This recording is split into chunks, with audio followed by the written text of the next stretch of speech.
الحمدللہ رب العالمین والصلاة والسلام علی سید الانبیاء والمرسلین اما بعد فاعوذ باللہ من الشیطان الرجیم بسم اللہ الرحمن الرحیم۔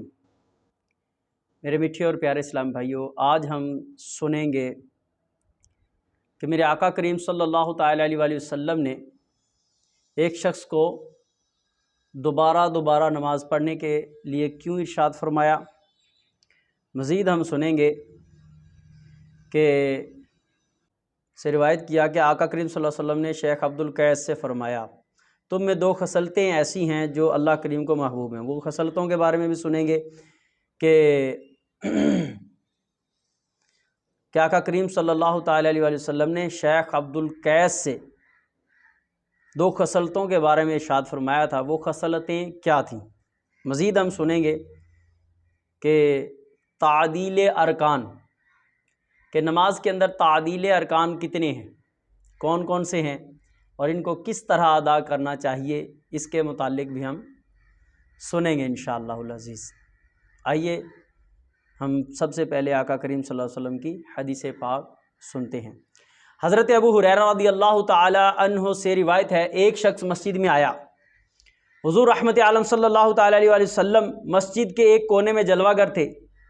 اس شخص نے نماز پڑھی اور حضور صلی اللہ تعالی علیہ وآلہ وسلم کو سلام کیا۔ اس سے نبی کریم صلی اللہ تعالی علیہ وآلہ وسلم نے فرمایا، وعلیک السلام، لوٹ جاؤ، نماز پڑھو، تم نے نماز نہیں پڑھی۔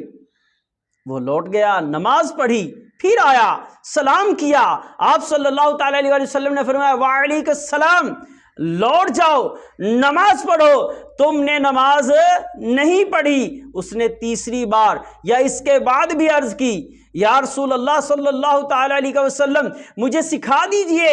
آپ صلی اللہ تعالی علیہ وسلم نے فرمایا، جب تم نماز کی طرف اٹھو تو وضو پورا کرو، پھر کعبے کو منہ کرو، پھر تکبیر کہو، پھر جس قدر آسان ہو قرآن پڑھو، پھر سجدے میں مطمئن ہو جاؤ، پھر اٹھو حتیٰ کہ اطمینان سے بیٹھ جاؤ، پھر سجدہ کرو حتیٰ کہ سجدے میں مطمئن ہو جاؤ، پھر اٹھو حتیٰ کہ اطمینان سے بیٹھ جاؤ، پھر اپنی ساری نماز میں یہی کرو۔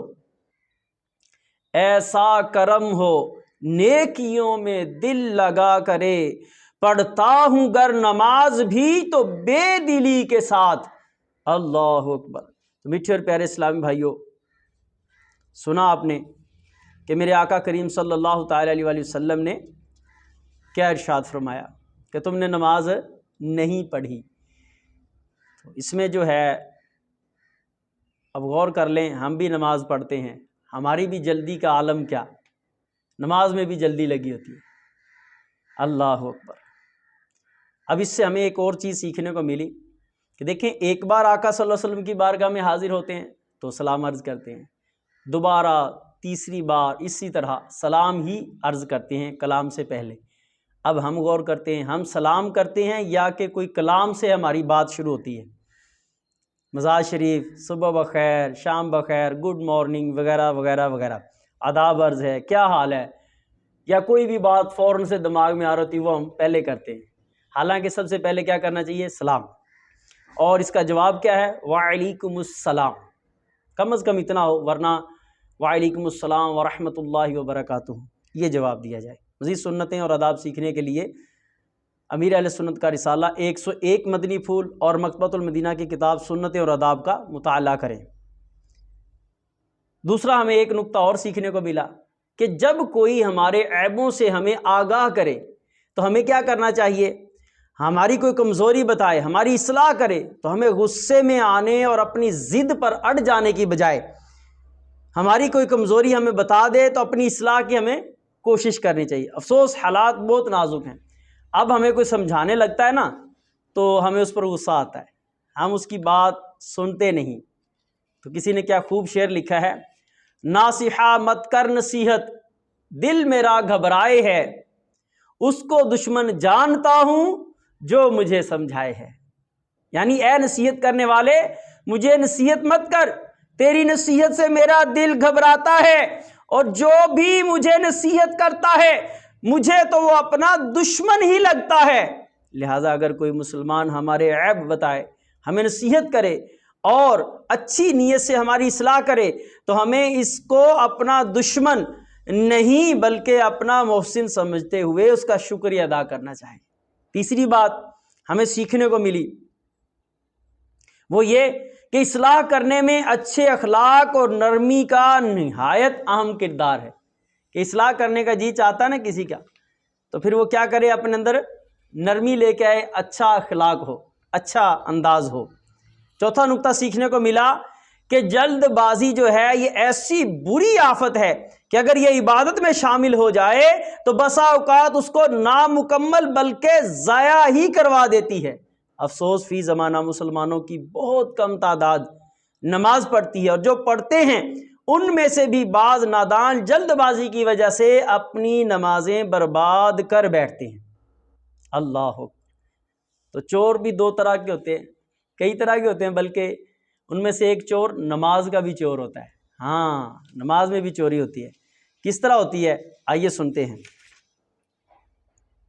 امتیوں پر مہربان محبوب رحمان صلی اللہ تعالی علیہ وسلم کا فرمان عبرت نشان ہے، سب سے بدتر چور وہ ہے جو اپنی نماز میں چوری کرتا ہے۔ صحابہ اکرام علیہم رضوان نے عرض کیا، یا رسول اللہ صلی اللہ تعالی علیہ وسلم، کوئی شخص اپنی نماز میں کس طرح چوری کر سکتا ہے؟ آپ صلی اللہ تعالی علیہ وسلم نے ارشاد فرمایا، اس کے رکوع و سجود پورے نہیں کرتا، یا ارشاد فرمایا وہ رکوع و سجود میں اپنی پیٹھ سیدھی نہیں کرتا۔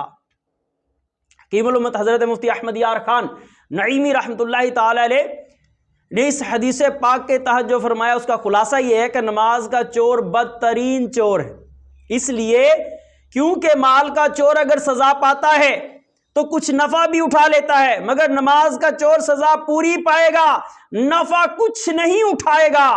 اللہ اکبر۔ مال کا چور بندے کا حق مارتا ہے، جبکہ نماز کا چور اللہ تبارک و تعالیٰ کا حق مارتا ہے۔ مال کا چور یہاں سزا پا کر عذاب آخرت سے بچ جاتا ہے، مگر نماز کا چور، نماز کے چور میں یہ بات نہیں۔ مال کے چور کو بعض صورتوں میں مالک معاف کر سکتا ہے، لیکن نماز کے چور کی معافی کی کوئی صورت نہیں۔ اللہ، میٹھے اور پیارے اسلام بھائیوں، اب ہم سنتے ہیں کہ پیارے آقا صلی اللہ تعالی علیہ وسلم کے فرمان، کہ میرے آقا صلی اللہ علیہ وسلم نے کیا ارشاد فرمایا، سنیے ذرا۔ حضرت عبداللہ بن عباس رضی اللہ تعالی عنہما فرماتے ہیں کہ رسول کریم محبوب عظیم صلی اللہ تعالی علیہ وسلم نے شیخ عبد القیس سے فرمایا، تم میں دو خصلتیں ایسی ہیں جو اللہ کریم کو محبوب ہیں۔ سب سے پہلی خصلت کیا ہے؟ بردباری، اور دوسری جلد بازی نہ کرنا۔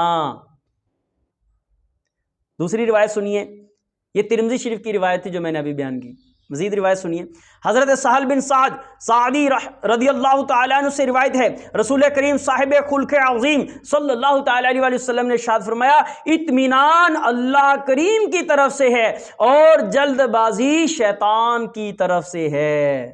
حکیم الامت مفتی احمد یار خان نعیمی رحمۃ اللہ تعالی علیہ حدیث پاک کے تحت فرماتے ہیں، یعنی دنیاوی اور دینی کاموں کو اطمینان سے کرنا چاہیے، اللہ پاک کے الہام سے ہے۔ اطمینان سے کرنا کیا ہے؟ اللہ پاک کے الہام سے ہے، اور ان میں جلد بازی سے کام لینا شیطانی وسوسہ ہے۔ اس ترجمہ اور شرح سے معلوم ہو گیا کہ یہ حدیث اس آیت کریمہ کے خلاف نہیں۔ ترجمہ سنیے قرآن پاک کی آیت کا، اور ڈرو اپنے رب کی بخشش کی طرف، اور نہ اس آیت کے خلاف ہے، یسارعون فی الخیرات۔